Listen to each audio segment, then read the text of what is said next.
you know, and everybody, French people, and they've all kind of thought it was a unique experience. They really enjoyed it. So Eat until you're yeah. sick. Yeah, yeah, it's. Do you have a hard time finding a turkey over there, Carmen, or do they have turkeys? They have turkey.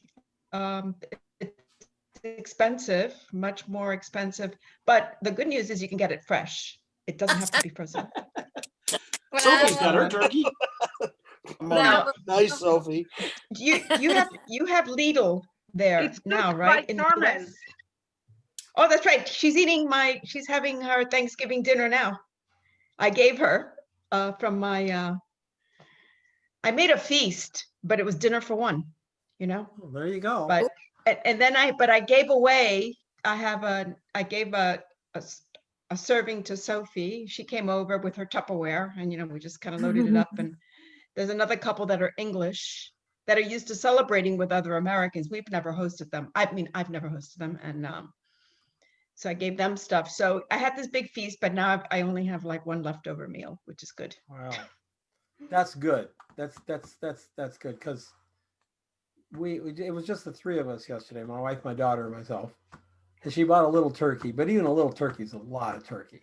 A lot of turkey. And they're in there going, oh, we can have leftovers. Like, no, I have one turkey meal. That's it. I'm done. I mean, I'm sorry. I'm going to Taco Bell getting tacos. You know what I'm saying?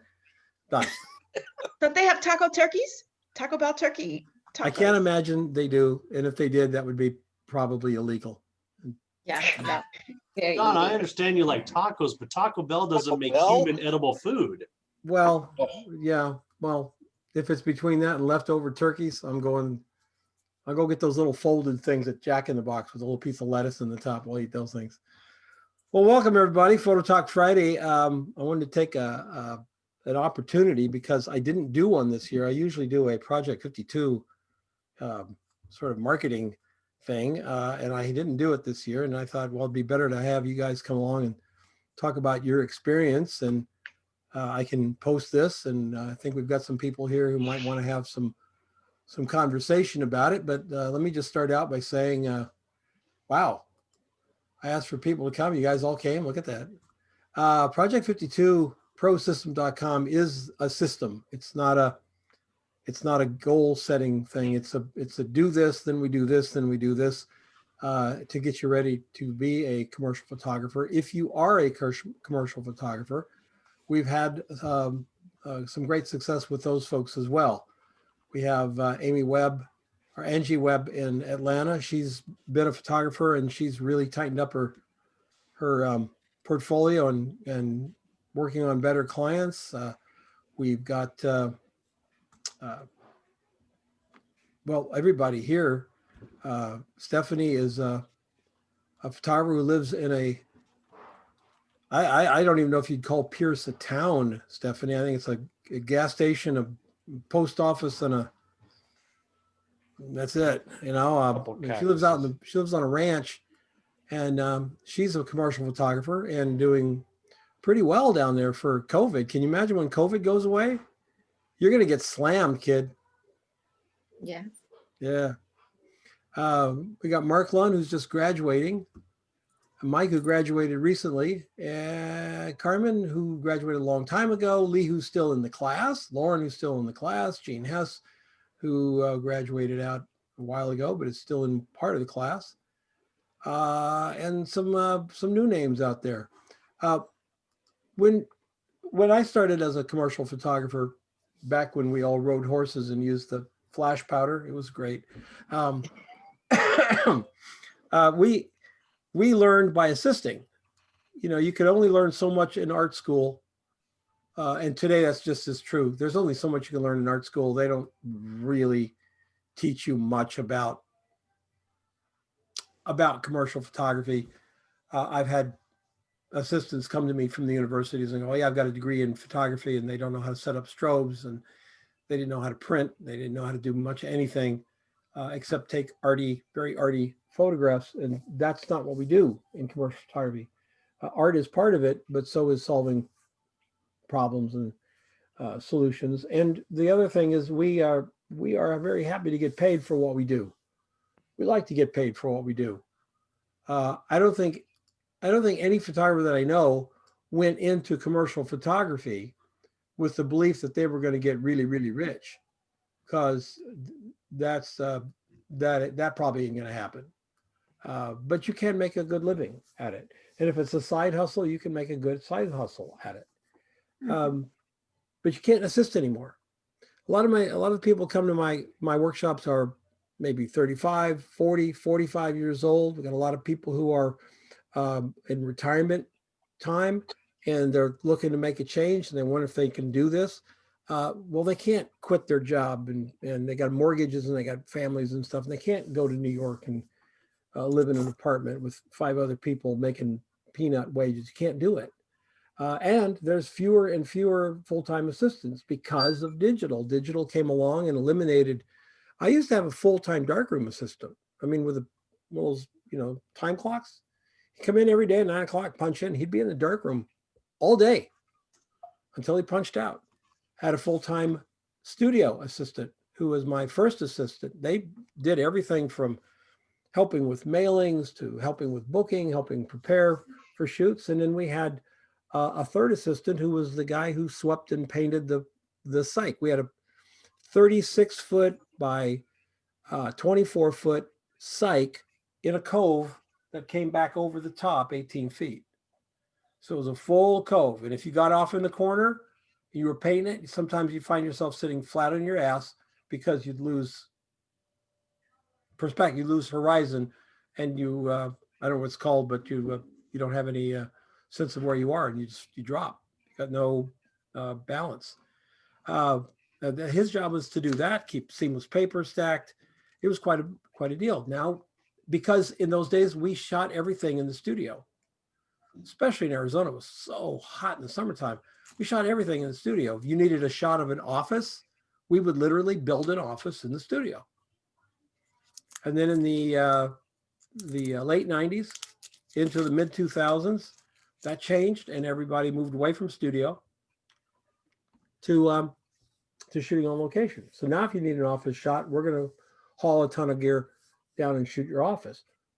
But we probably won't have to haul as much gear anymore because we're shooting digital. So we can shoot everything from HDR to multiple flash shots and assemble them. But any way you look at it, we're not having to put 24 strobes out in the lobby anymore. And all the people man-hour it takes. So how do you learn how to do it? How do you learn what's acceptable to shoot a beer shot, the wine shot? How do you learn how much to charge, how to bid, how to deal with art directors?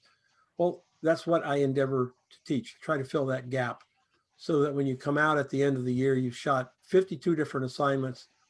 And these are assignments pulled from the real world. They're not assignments like let's shoot leading lines or let's shoot the color red or something like that. Nothing wrong with those arty kinds of assignments. They're really great. But we get into like, we're going to shoot a weather poster. This week coming up, Lee, it's the sandwich, right? You have to shoot a sandwich. Plus we're adding motion to it. We're going to do some simple motion where we're moving something in front of the light, but to come up with about an 8-second little motion piece like for Facebook. It's real world stuff with from assignments that I have done and assignments that I see other photographers do. And then sometimes I go to the magazines and find out what assignments are being done in the magazines, and we pull them in and say, okay, well, we're going to do this. We recently did a Coke rebranding shoot. We ended up with the official brief from Coke, what Coke wanted to do with their rebranding shoot. And we gave it to the photographers. Okay, that's how. What can you do? How can you fit into this ecosphere of Coke's new brand? So it's a lot of fun. It's a lot of work, and a lot of people here have done it. And some of you are here because you're interested in it. If you have a question at any time, jump in and ask your question. But one question I want to ask from the people who've taken it is, what was your favorite assignment, and which assignment did you get that you learned the most from? So nobody had a favorite assignment and nobody learned shit. Uh, Thanks for coming, everybody. I think for me, the wet assignment was my favorite one, where I did the lemon splashing in the water and the Mhm. glass with the lemon coming out of it, because that one had 3 shots to it. So that Yep. one was challenging as hell with what I did for the lemons going into the aquarium. That was a concept shot. The art director, the made up art director, wanted to show wet because the company had come up with a waterproofing solution. So they needed a shot to show something very wet that was staying dry. And Mark came up with a pretty cool solution there. So concept shots are hard. They are tough because you got to, you can't just shoot, you can't just go out and photograph somebody jumping in a swimming pool. It wasn't what they wanted. I think if I can jump in, and I know I still have a long way to go, but until now, I think one of my favorite shots was the shooting of the cocktail glasses, the bar cocktail. Uh-huh. And the reason why I like the most is because it had a combination of other prior assignments. It was something shiny, which was the glass, the pouring of the liquid of the cocktail. It was a concept shot that grabs you to a bar, and it needed to be fun, and it had the splash. So I managed to combine it. Okay, this is something that combines everything that we have learned until that point, which was shooting glass, shooting liquid, shooting a splash, and modifying the light. Right. So shooting in black and shooting in white. And I think that was, for me so far, it's more gratifying because it was a combination, and I made it and I knew exactly what I wanted to do, and the planning concept, from planning to execution.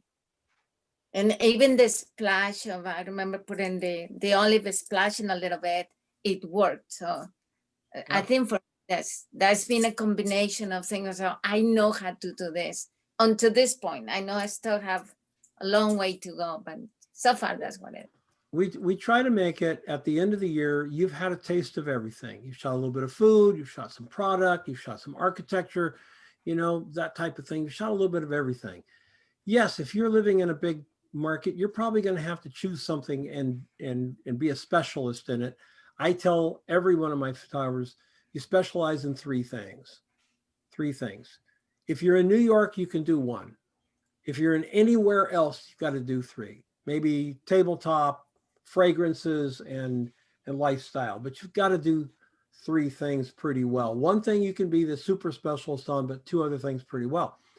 But I guarantee you this, after 52 assignments you get out, the very first assignment you get will be nothing like the 52 assignments you just got.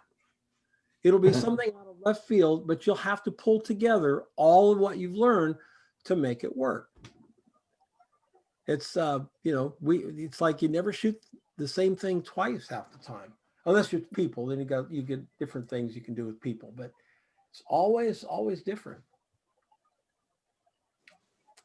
We have Alex here. Alex is from Spain. Who actually, she's from the UK, living in Spain. That's right. We'll just share some websites here. This is Alex's website. Alex, tell us a little bit about what your experience is, because you're still around here. You're still kicking. You like it. Yeah, I came back for more. Yeah, it was, I think we all went quiet when you asked us what our favorite one was because that was a really difficult question, to be honest. I mean, I did P52 originally, it must be nearly 5 years ago now. So thinking back and trying to figure out what my favorite one was is really tough because there were so many cool ones, Some of them are still in my portfolio that I'm really proud of. Some of the shots, like that chef one.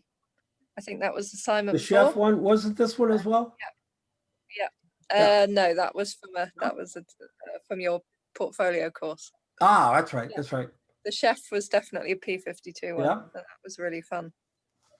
I think that was maybe the first assignment. I thought, yeah, maybe this, maybe I can do this.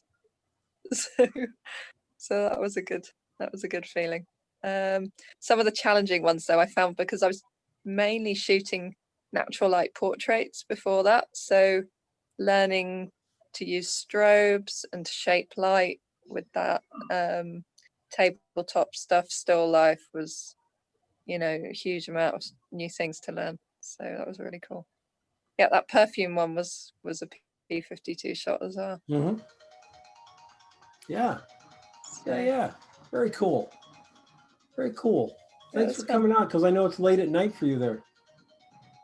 Yeah, it's 10ish. It's not so bad. Let's see, who else? Stephanie, you're down probably, if someone was looking for the worst place to start a photo business, I know you're laughing, but Pierce, Arizona would have to be on the first page. It is in the middle of nowhere. In the middle of nowhere, but yet you're doing well. You've just finished what, second annual report for the power company? Or Yeah, third?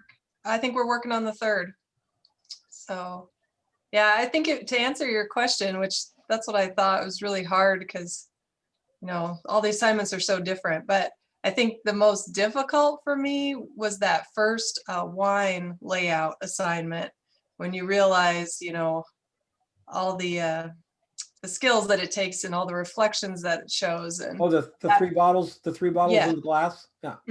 That was the first one that just kicked my butt.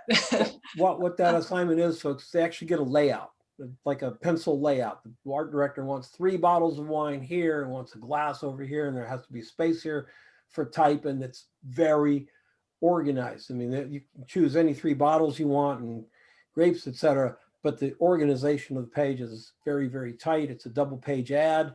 And all of a sudden, it's easy to shoot for yourself. But in this case, the composition, the 30,000 foot composition is done for you. They know where they want the bottles. They know where they want the glass. They know where they want the grapes. They know where they want space. And the space has to be dark enough to show type. Everything else is up to you. And so it mixes that little bit of art with a little bit of pure technical into a problem solution that's really kind of fun. And since then, you've gotten similar assignments, like from the hospice, where they had to have, was it them that had to have certain type of shots for the layouts? Yes, I mean, it's different because it's not product, but yeah, definitely we're shooting for brochures and yeah, different layouts. So definitely. And I think the one, of course, that I liked the most might just be sentimental, because that's what kind of started a lot of my business, was the industrial, I call it industrial beauty. I don't know what the exact thing was, but just going out to a place that everybody thinks is ugly, industrial and harsh and dirty and your preconceived ideas, and yet forcing yourself to be creative, to pull out something artistic, to find a way to make it beautiful. That really stretches, instead of the technical muscles, that stretches the creative muscles. And so that was probably one of my favorite ones. Well, that's what happens so often in commercial photography, is that you're hired to do a beauty shot of something that, it's not really pretty. It's, it's a power station, for instance, like a relay station. And now, yeah, you can go out with your camera, stand there and take a picture of the relay station, but anyone can do that. And that's one of the things I also say, by the way. If you pick up the camera and you put it to your eye and you ask yourself one simple question: could anybody take the picture you're about to take?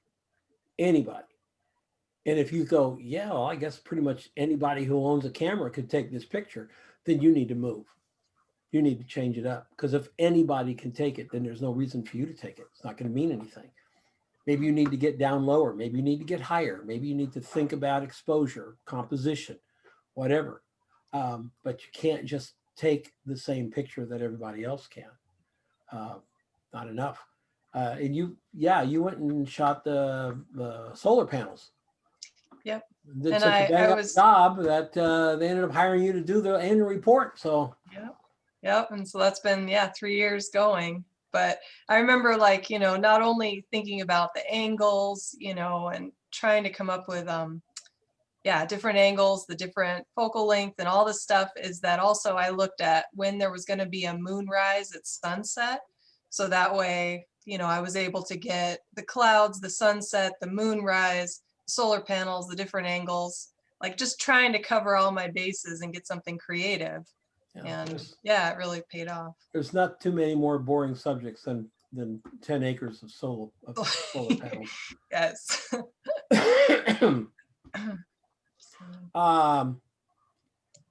At any time, if anyone has a question of any of the other folks that are here, jump in and ask the question. But I wanted to check in with where'd they go?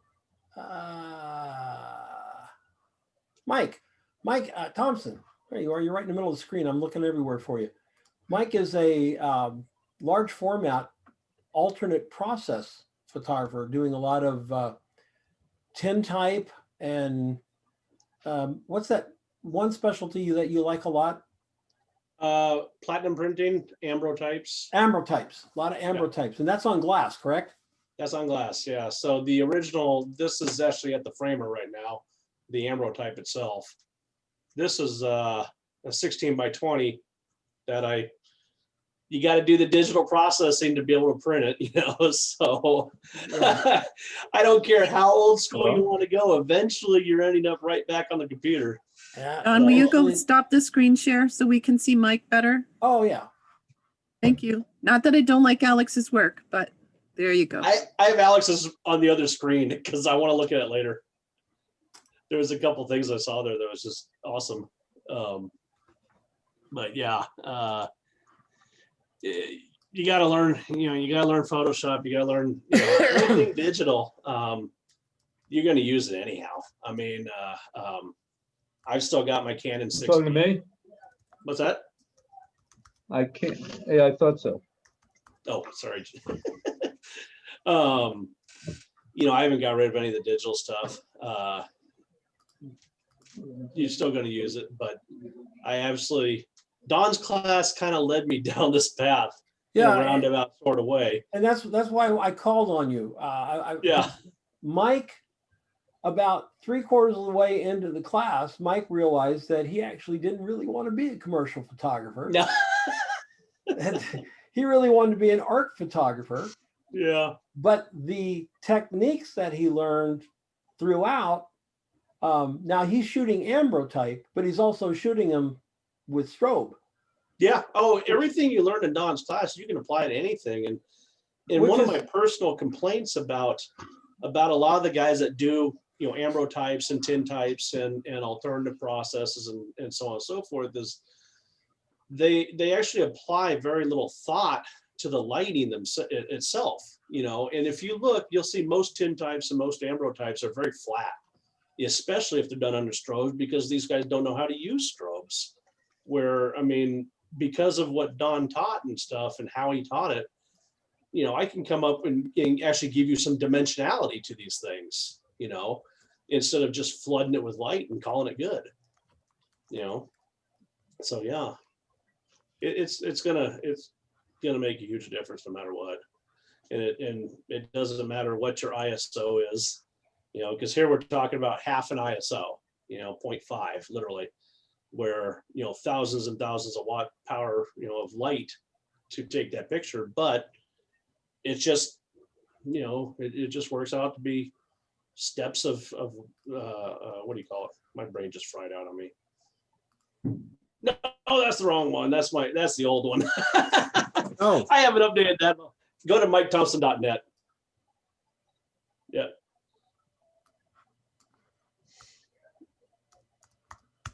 there's some decent pictures in there. Don't get me wrong, but it's yeah. Oh, there it is. Look at that. Some really beautiful work here, Mike.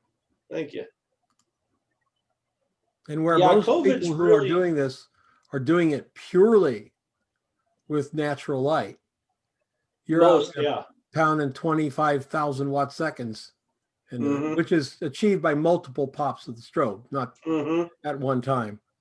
Yeah, one of the difficulties is you only have maybe 3 to 5 minutes, depending on the humidity in the air, before your plate dries out, and if that happens, you're going to lose your image. So on a humid day, I can maybe get 32 pops, and if I'm doing a macro, I mean, anybody that's done macro with an 8x10 knows you get into a lot of pops of power.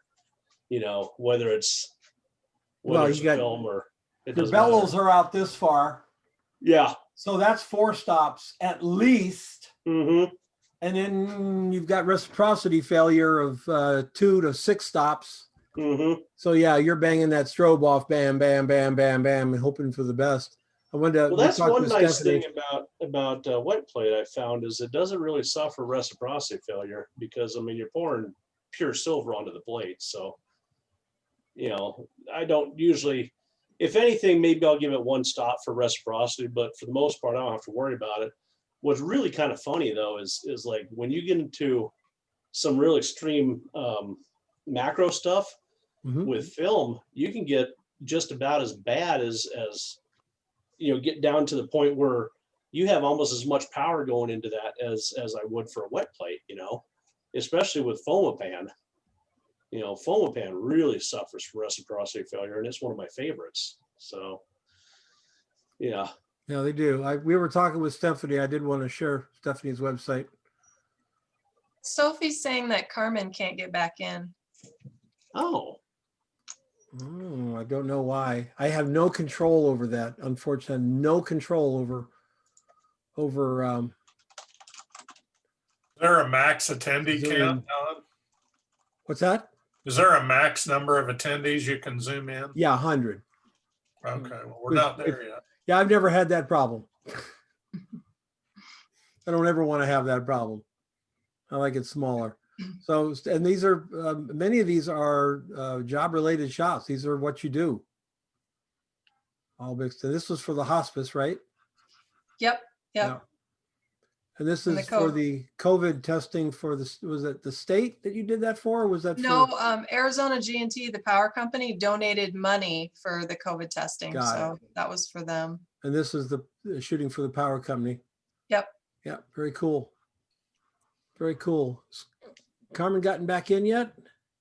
No, we don't know. She doesn't know why. She just got kicked out. Oh. Is it, Doesn't gi- really- what's it giving for an error message when she tries to come back in?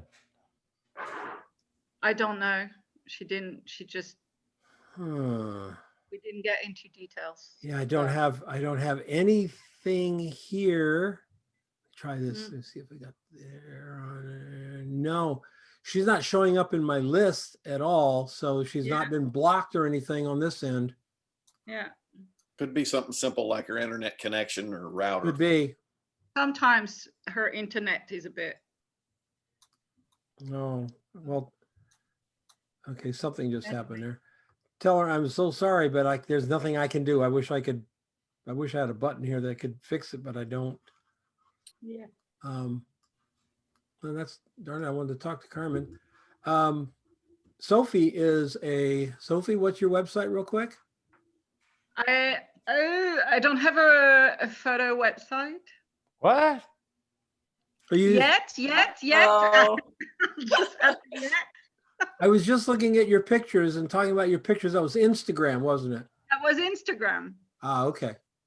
That's the Instagram, but I don't have a website for photography yet.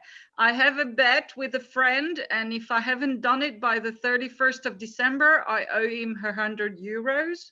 So it should be there for the end of the year. Sophie's working on a project. You do the the pink breast cancer, and you do the November awareness. the awareness for prostate cancer for men, right? And Yeah.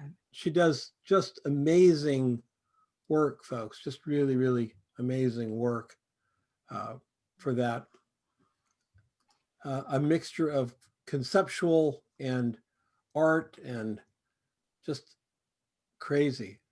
Well, for me, it's trying to do cool photography to speak about difficult subjects, but they need to be spoken about, because I'm on the prevention side, and the prevention can avoid a lot of pain afterwards. And it's thanks to P52 that I can deliver the photos I deliver today. Even though I'm not into commercial photography, it's really through what I learned with the course that now I can create my own photos. And now when I have an idea, I can say I want the light like this, and this before P52, because I've been doing photography for 20 years. I could catch a moment, but I could never create my own photos. And all the projects that I've been able to run are thanks to what I learned during P52, even learning to photograph a bottle of beer, which I'm very unlikely going to do again for my personal work. But it taught me, and I use what I learned there to do my stuff today. It's really all the time I can see how it taught me how to think and how to process before and to plan. And I wouldn't deliver those projects without P52, the course. You're kind of, you don't fit in a box. No, I know. You're sort of the Joni Mitchell of the group here. I've been told many times that's the story of my life. Your work is both ethereal and art oriented, but with the high level of technique of of commercial. Well, you taught me the technique. I learned that through P52. Here we go. Here's your wonderful, wonderful Instagram up there. This is all Mustache Movember. So I try to add some educational information with the Movember photos. Really, really fun. Really fun. And those photos of the boats down at the bottom of the screen, I'm getting the boats. I'm getting 15 boats on Monday, and I've been asked to photograph for the next catalog of the artist. So this is like, sure. Yeah. So you're getting work as a commercial photographer by not being a commercial photographer, but being an art photographer. Yes. Yeah. Yeah, absolutely. Happens all the time. I have Anna here, Anna Gunn, who is from Portugal. And Anna has been around Project 52 for a long time. Are you out there, Anna? You're muted still. Are you? There you are. Hi, John. Hi, how are you? I'm good, thanks. How are you? Very good. So are you going to be able to run your event next year at all? Do you know? At this point in time, it's looking unlikely that it's going to be a face-to-face festival, but we are looking more and more to move it online to a virtual event, which is looking quite positive at the moment. We're doing some tests, and we've been running tests on software throughout this year to see what's possible. But I think it's looking likely that we're going to move the face-to-face event into a virtual platform. Well, hopefully the face-to-face will come back at some point. Yes, it most likely will, but obviously we just need to make sure that we're cautious and that we're not bringing, an influx of people over here, and obviously we have to be careful about how we handle it our side as well. So for that, I'm guessing perhaps 2022 is probably more likely going to be back in person. And it's called the Porto Photo Festival. Porto Photo Fest, yeah. Photo Porto Fest. Photography Festival, yeah. Yeah, and Anna is a, what would you say, conceptual artist, photographer? Yeah, I guess so. I think it's evolved quite a lot, but yeah, I guess we'll go with that at the moment. And started, she and her partner, Mac, who I haven't talked to Mac in 2 years. I want to, is he dogging me? Does he owe me money? If he owes me money, I get it. Other than that, I'm not, why isn't he around? He's moved, I think, more into, at the moment, he's concentrating on his music, and he's moved a little bit over sideways to a music venture. Cool. As a musician or recording? No, he's always been a musician, but he's now he's got himself a platform, so he's doing videos on pedals and things for guitars. Okay, cool. Very cool.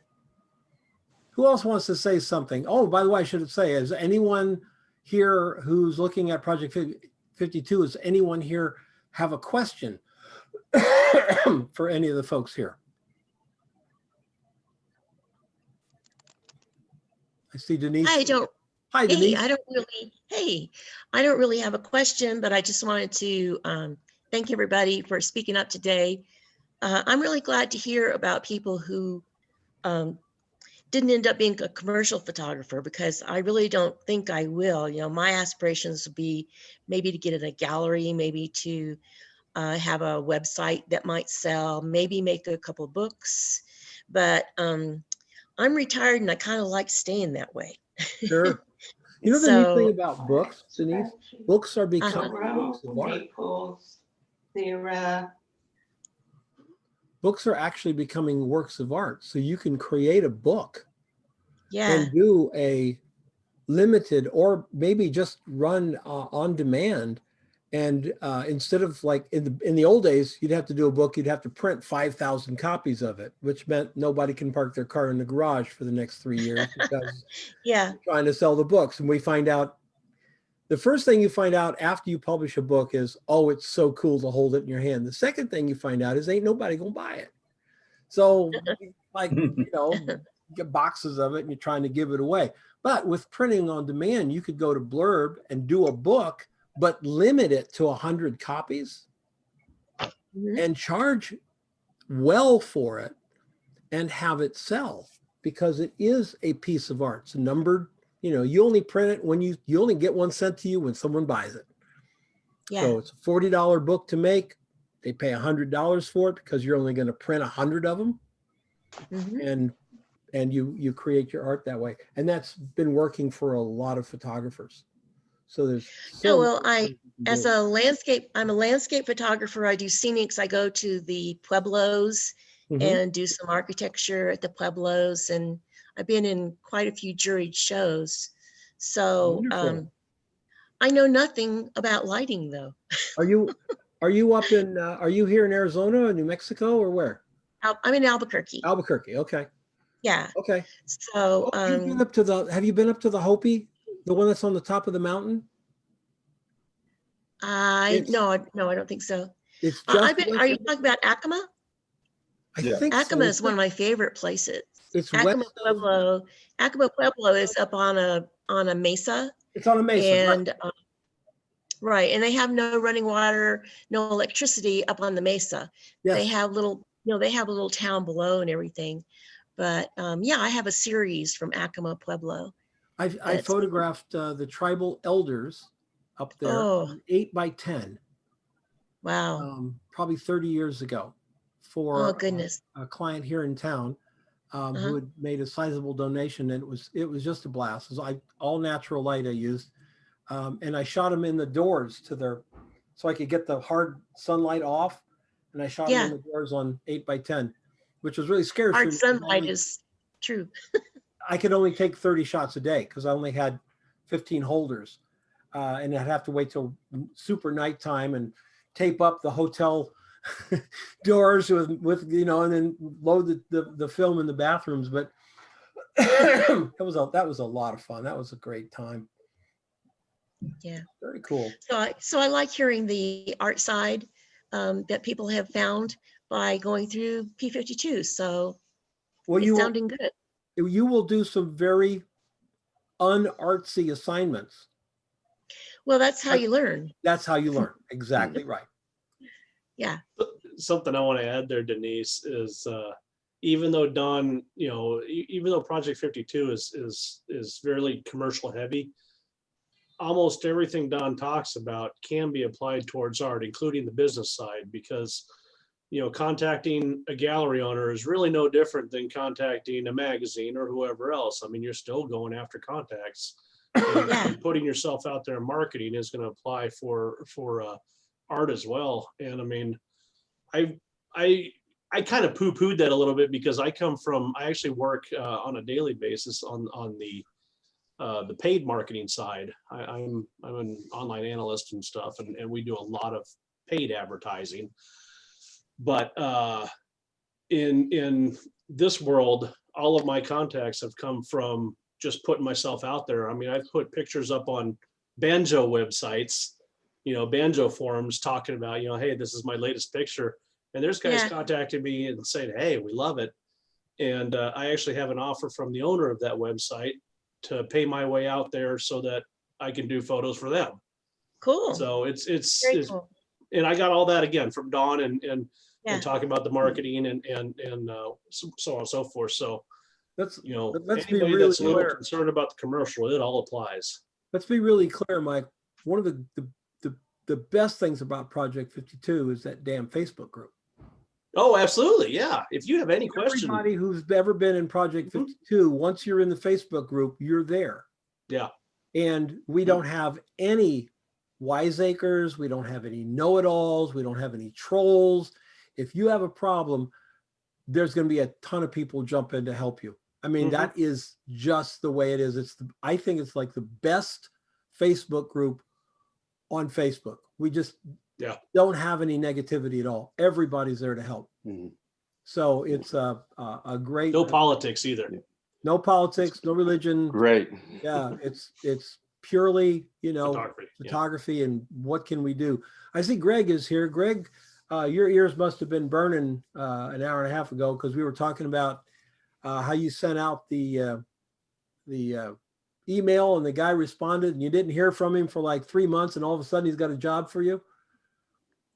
Is this the beer guy? Yeah, I think it was beer, right?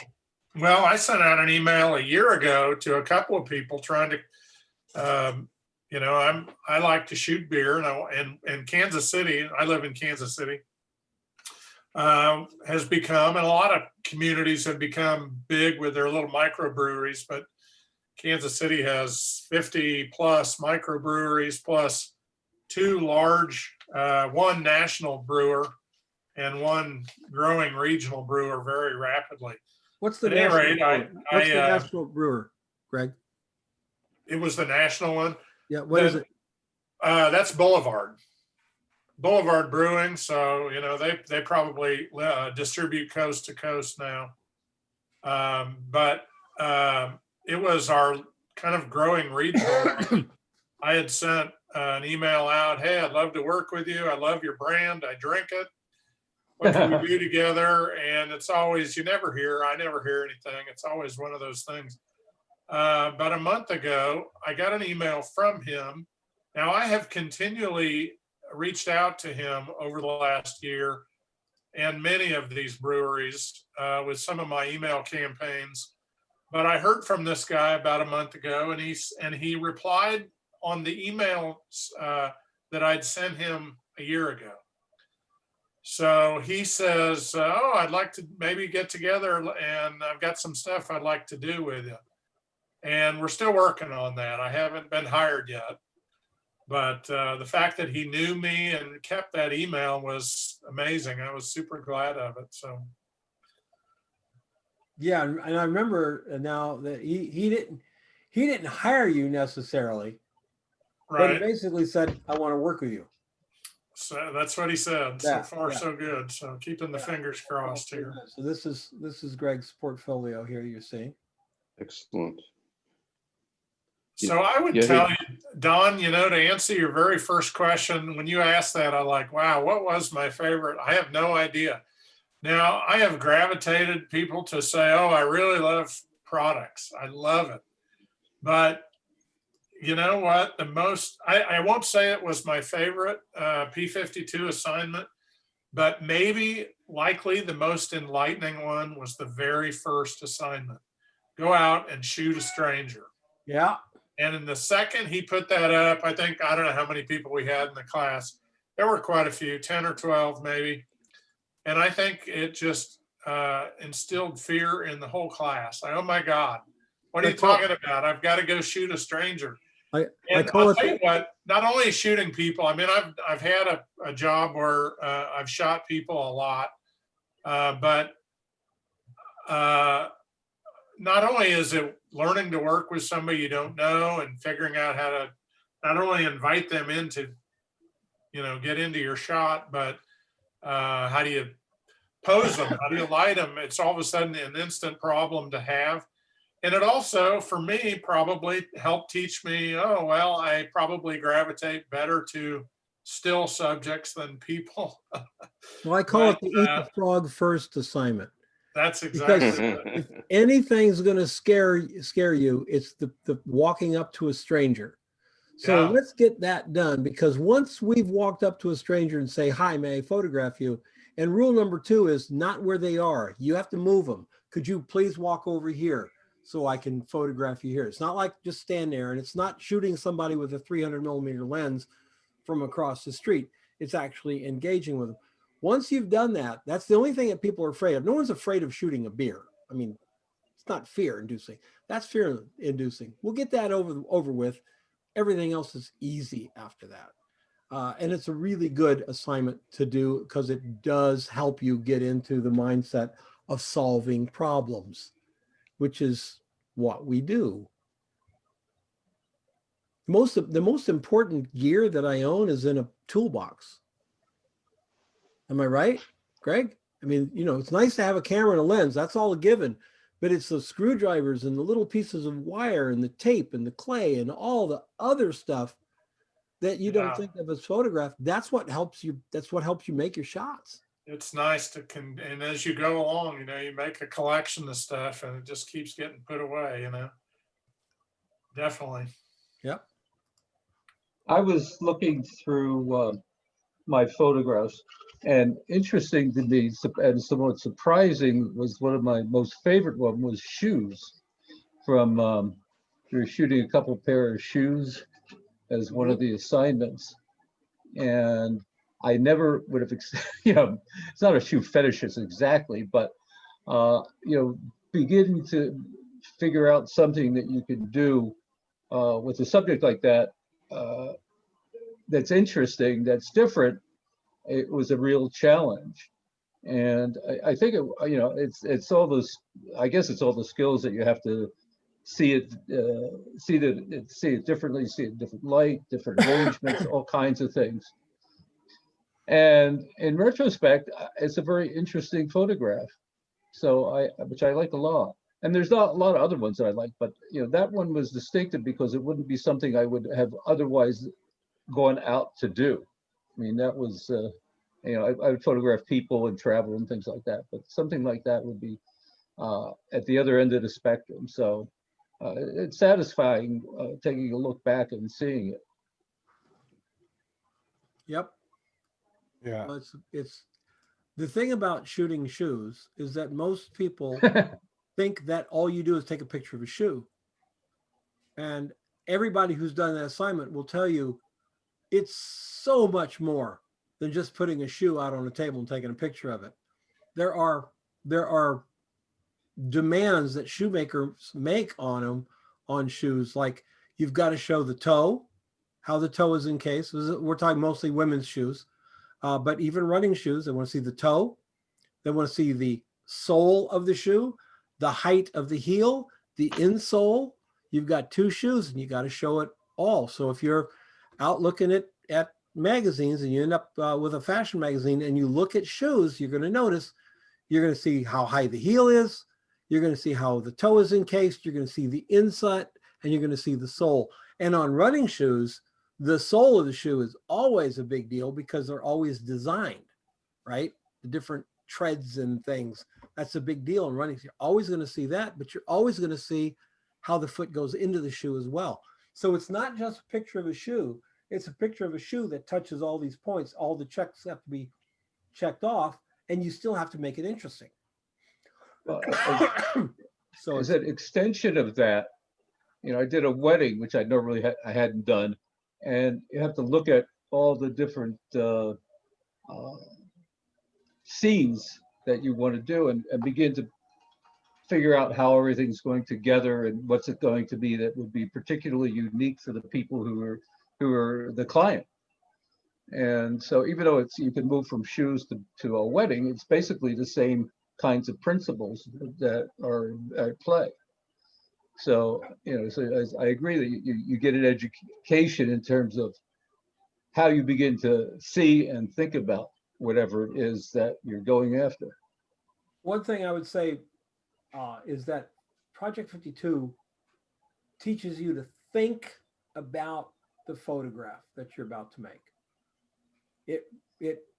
There's no way you can come out the other side and be the same photographer that you went in, because now you're thinking so much more about it that it will change your photography for the better, no matter what it is you end up doing, art photography, landscapes, whatever, it changes for the better.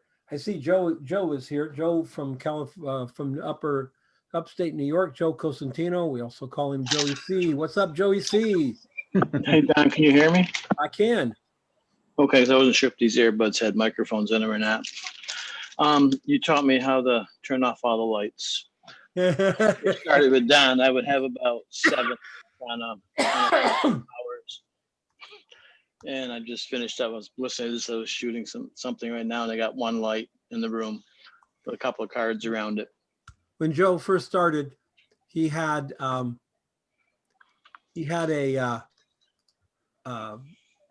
I think he had like 4 lights, and he used every light for every shot for the first couple of weeks. And we kept saying, okay, that's really good. Let's turn one of the lights off. It was like an intervention. Let's just start with one, Joe. We'll just turn off the one on the left.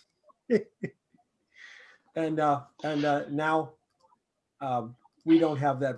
We don't have that situation. We've got this. Nope. And this was an interesting. Is this part of the assignment you just did? No, I just got another bag full of parts right here. I got like 20 more parts today to do. He's shooting these micro, tiny things about the size of a piece of rice. Yeah, I'm not sure if I have any on that website or not yet. There might be a couple. But you can see, being up in upstate New York, you got to do a little bit of everything. Rochester area, you can't over specialize. You got to be able to do a little bit of everything. Right. So, and like I said, right now he's doing this massive project. I don't know how many shots you're doing. She gave me 24 more today, so it'll be about 30 photos altogether in the end, I think, for their website and for their catalog. Some of them today there's one that's actually 6 inches long. It's 3 parts that go together. But there's a bunch of them that are, well, you know, less than an 1/8 of an inch. And they want to see everything, every groove. Yep, every little thread. Yep. So I'm learning macro. Yep. I'm gonna check it. Machel, are you there, man? You got a microphone on there, Machel?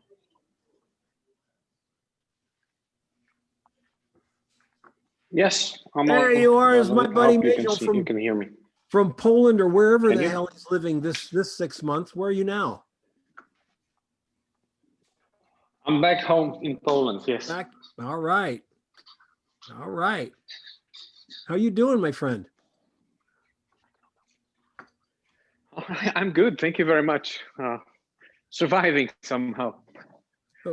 Rachel came over and we hung out for 6 days up in the wilds of Utah and Colorado and just had a blast making photographs and putting together a lot of stuff. I miss you, man. I hope you come back again.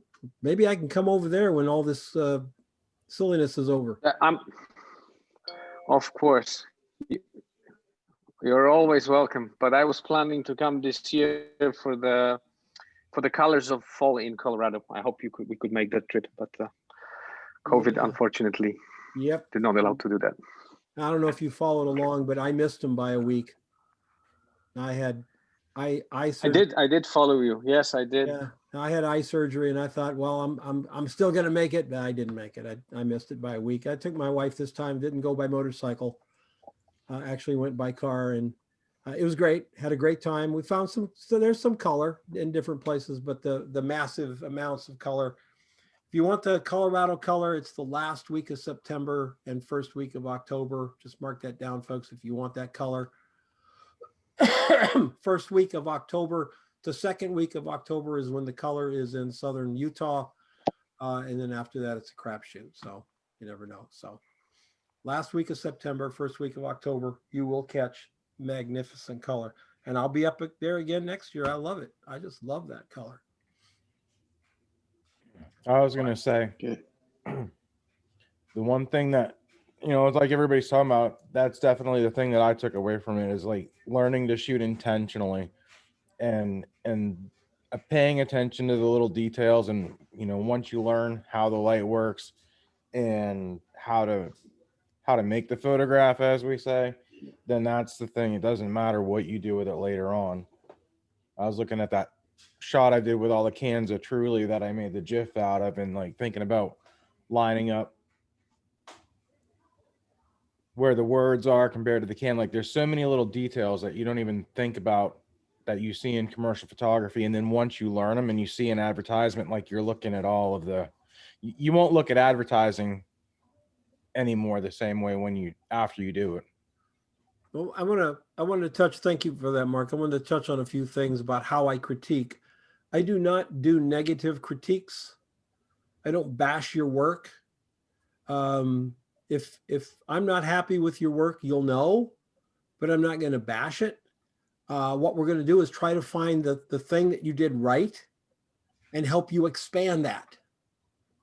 My goal is to not be the person who says, well, this is how you shoot a bottle of wine. It's for me to help you learn how to shoot a bottle of wine the way you need to shoot a bottle of wine, but still within the parameters of an assignment. There are people who teach online and they'll say, well, this is how you shoot a bottle of wine. And they'll show you one way to shoot a bottle of wine. I don't do that. I show you 10 ways of shooting a bottle of wine. And then I want you to come up with your own way of shooting a bottle of wine. But yes, we're going to use a scrim, and yes, we're going to use a softbox, and yes, we're going to use fill cards for these reasons. And if you check all those marks off, that's good. I also don't push style. So I do not want to turn out little clones of me. I want you to be the best you can be. And so we're constantly doing that. So if you're looking for a place where they beat you up and tell you how terrible you are, this ain't the place. We're just not going to do that. I think the goal of a good teacher is to help their students figure out how to learn and how to solve the problems rather than to pull back on some sort of rote thing. Well, I always do this and we always do that, etc. We've got photographers from all different kinds of styles in Project 52, very modern styles to very traditional styles to everything. So it's really important. And with that, hey, Don. What's that? Yeah, Don, can I interject something? Yeah, who's this? Real Audie? quick. Yeah. This is Audie. Yeah, and I've already signed up for next year. Yes, you have. My mom's been encouraging me to do that, and right now she's actually planning my schedule for 20. So, but I want to interject something. I'm really impressed with what Sophie's doing on the helping out the various charities and the like. And just to let you know, I saw a news article this morning that the folks that are trying to provide public information, public service information on COVID and why you don't want to get the disease and end up in the hospital are, they are looking for photography and videographers to maybe work with some of the hospitals or whatever to try to get some media that can be used. And this is like, an immediate need. There you go. So maybe I'm sure your folks, you might have somebody that does medical photography, and that'd be the, spread the word. Every year I've been in business, I do something pro bono. I owned an ad agency for nearly 10 years, and we always did at least one pro bono. Most years we'd do 2 pro bonos, and we would. Yeah, unfortunately, I'm going to have to leave because part of my 2022 schedule is just calling in with some friends of ours. So, all right, but yeah, I'll definitely talk with you all later. Okay. Yes, I'm a big believer in pro bono. As a matter of fact, I think the more you gift and give away, the more comes back to you. I'm really believing. I've heard photographers say, well, I don't do anything without money. And I'm thinking, how would that work if you were a jazz pianist? If you were a jazz pianist that said, nope, I don't play unless somebody pays me, no one would know that you played, because no one's going to take a chance on paying you if they've never heard you.